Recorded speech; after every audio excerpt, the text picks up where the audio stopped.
My family and I are probably the biggest skeptics in the world, which is why I can't explain what happened that day. I went downstairs and my brother was in the kitchen.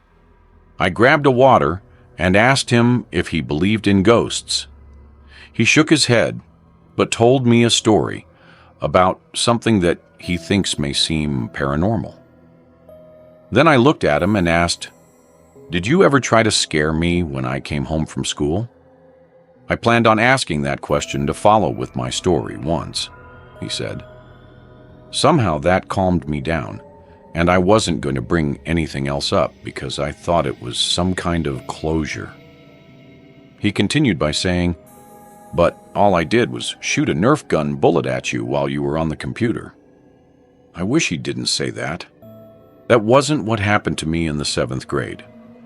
I do remember him shooting a Nerf gun at me, but it felt inferior to what I was about to tell him. I continued to speak with him about the story that follows. It happened in middle school when I was in 7th grade, and recently started off the new year. I came home that day and went to my bedroom, where I sat in my bed and put in earbuds to watch YouTube videos. My mom had called me to tell me that my brother would be gone, or would be leaving soon to go to a friend's house. My parents also worked late, which means I would be home alone. I was a very quiet kid when no one was around, because I always had this fear that there could be someone in the house with me. If I didn't make much noise, then they couldn't find me, right? Who knew that suspicion could have possibly been true? I paused my YouTube video and headed to the bathroom. My house has a very weird layout. I'll try to explain what the important parts of this story looked like.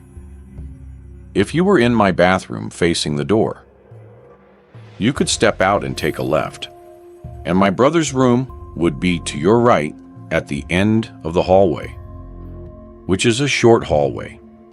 If you went right, you would reach the stairway that went down and stopped, because there was a platform in the middle, and then you would walk in the same direction you came to get lower.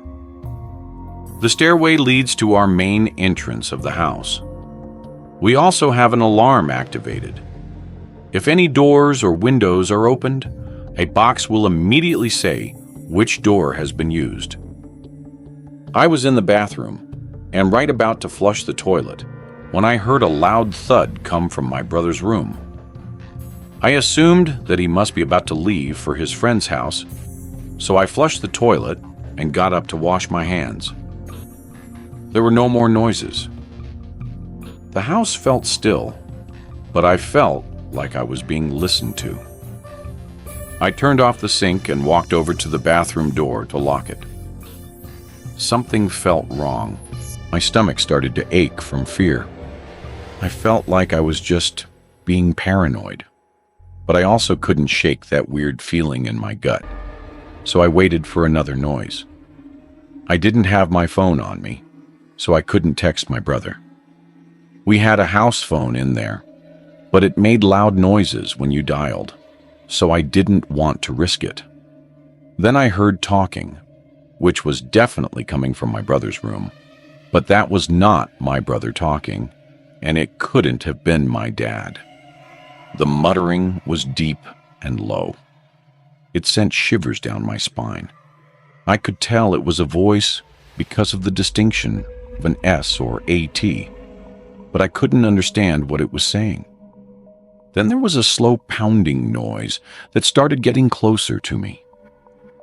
It came out of my brother's room and nailed its way towards the bathroom door. It stopped dead in its tracks, right at the door. I threw myself away from the door near the window, hoping that if it busted in, I could get away to leave. I couldn't fight whoever it was since I was a weak 7th grader, so that was out of the question. I covered my mouth to keep from breathing loudly in case they didn't know I was in the bathroom. Then they continued to walk. I could hear them making their way to the stairway, and then it stopped. I heard a loud crashing noise from what I thought was the middle platform of the stairs, and then again at the bottom. Then the muttering stopped, and the loud pounding made its way to the door. I heard the door open and close, and I heard the alarm go off for the door as well. I didn't know if it was safe or not, so I made my way to the door and rested my hand on the doorknob, still covering my mouth. To the left of me, towards the ground, is a laundry chute that led to our laundry room. If someone were to get from the main floor to the laundry room, it would definitely take over 30 seconds. But about 10 seconds after the door opened and closed, a vicious jabbing noise pounded at the small laundry chute door. I stood there in awe, not sure what to do. It sounded like someone took the end of a broom and reached up there to stab at the door. I watched as the pounding of the door vibrated the small laundry chute door, hoping that it wouldn't bust open. Then it ended. I waited in the bathroom for what seemed like an eternity, and then quietly crept my room to call my parents. No one picked up, so I waited for them to get home and held my door handle to make sure no one could get in, since I didn't have a lock on it. When my parents got home, they didn't believe me. Soon after, my brother arrived, and he doubted me as well. Telling this again to my brother made his mouth drop. He continued to tell me that he used to hear things come from the attic that used to open up in his bedroom. I will honestly never forget that day. Me and my brother can't figure out who or what that was, and I try not to think too hard about it either. I still don't quite know what happened, and I may never know, but I want to. Story 2. My name's Alyssa. I was 16 years old at the time, living with my mom in a crappy Bronx, New York apartment. Living in the Bronx was definitely an experience, not a good one. Always sketchy characters around, usually scary to walk alone at night. Small apartment and creepy neighbors. I don't mean that as an understatement. Our apartment was the second to last one in a hall on the 7th floor. And our neighbor, the owner of the last apartment in the hall, seemed to always be sitting outside his door, sitting on the windowsill. He would always make a point of looking at me when I entered the apartment, even when I would be with my mom. My mom told me to stay away from that man. We never even knew his name. He was a black man in his 60s, very little hair left, but his remaining hair was gray. He always had the same emotionless expression on his face when he looked at me. And then one day, it started.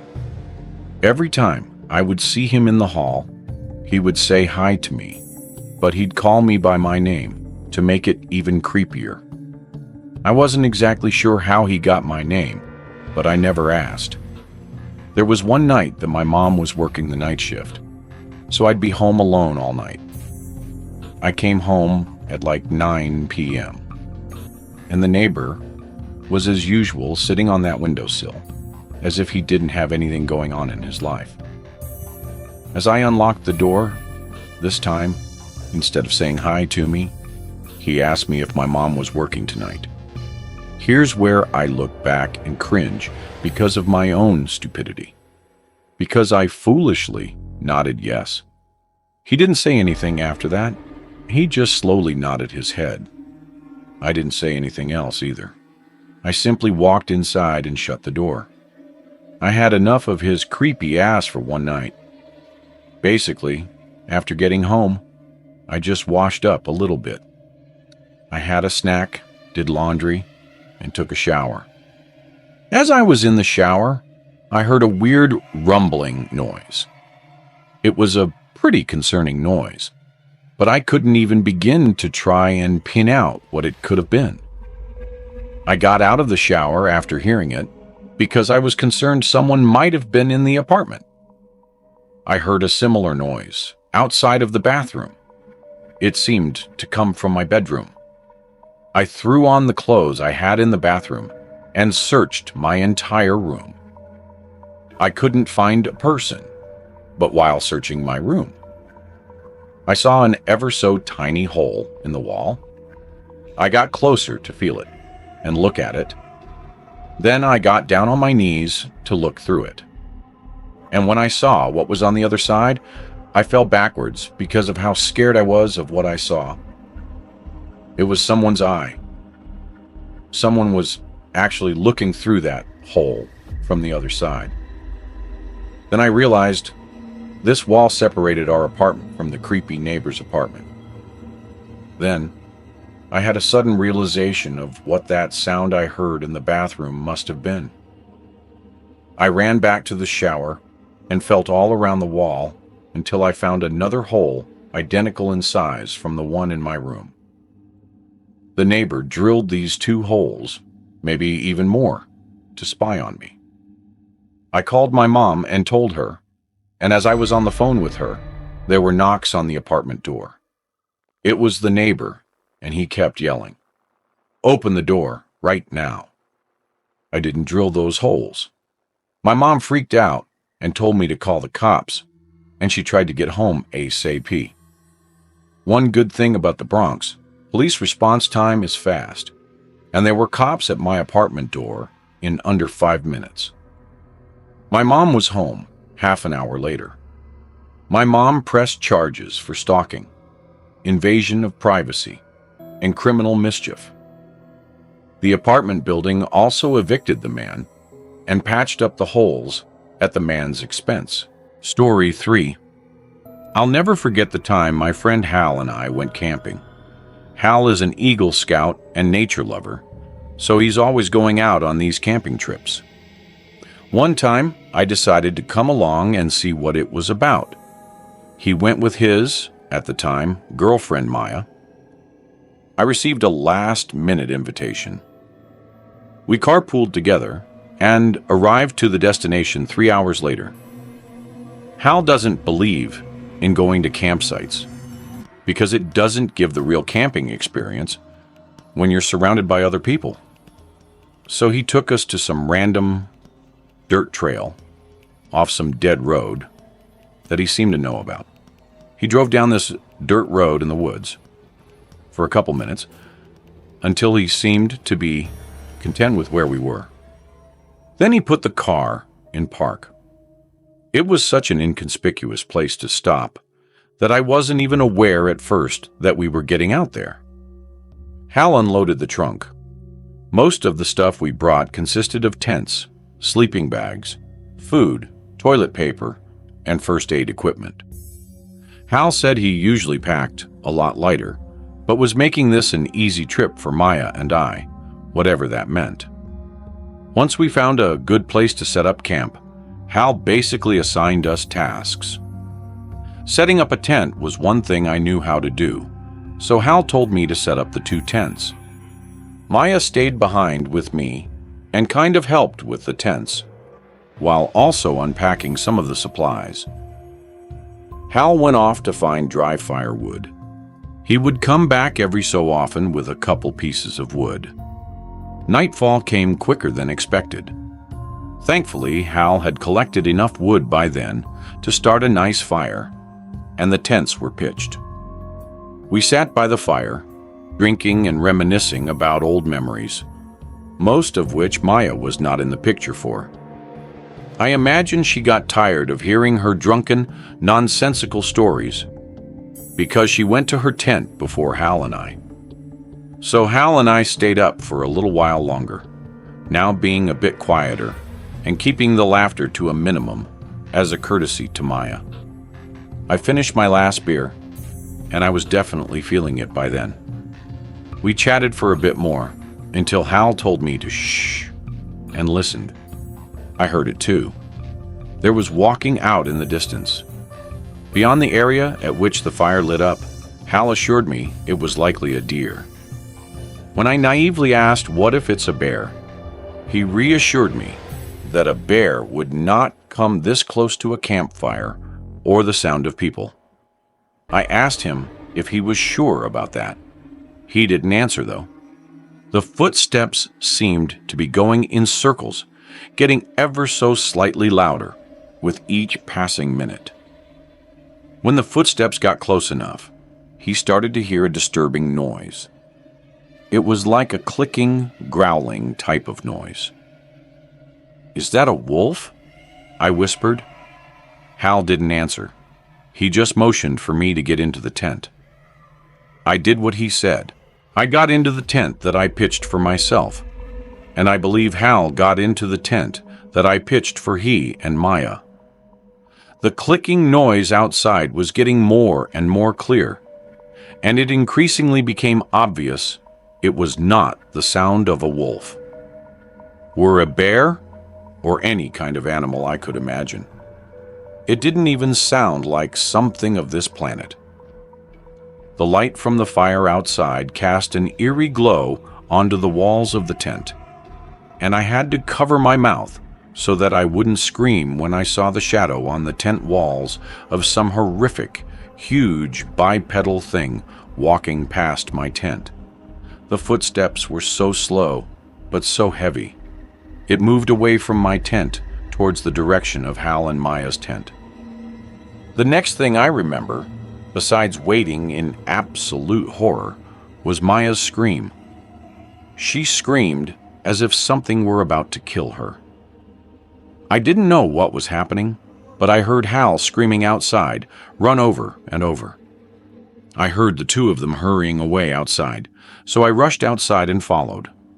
We ran in the pitch black, no flashlights, nothing, and yet we still knew we were being chased by something. Footsteps followed close behind me since I was in the back. By some miracle, Hal managed to lead us right to the car. And without looking back, we all got into our respective seats, and Hal floored it down the trail. Hal drove down the dirt trail for about half a minute before we came to a dead end.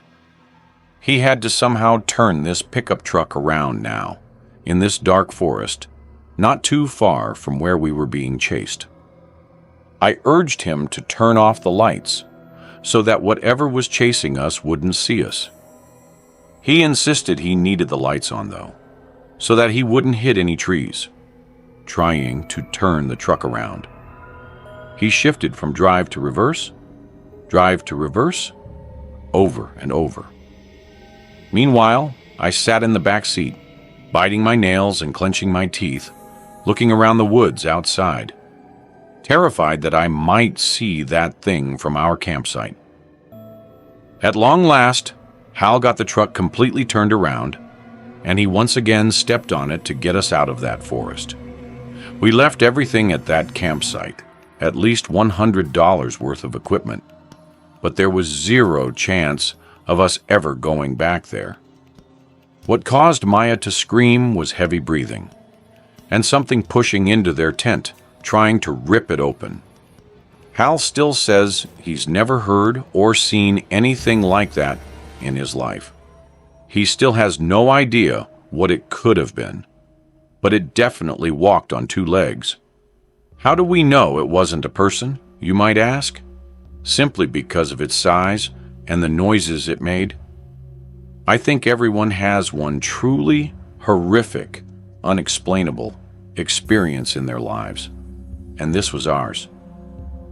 If you enjoyed this video, don't forget to hit the like button and subscribe to the channel for more amazing video. Turn on the notification bell so you don't miss any updates.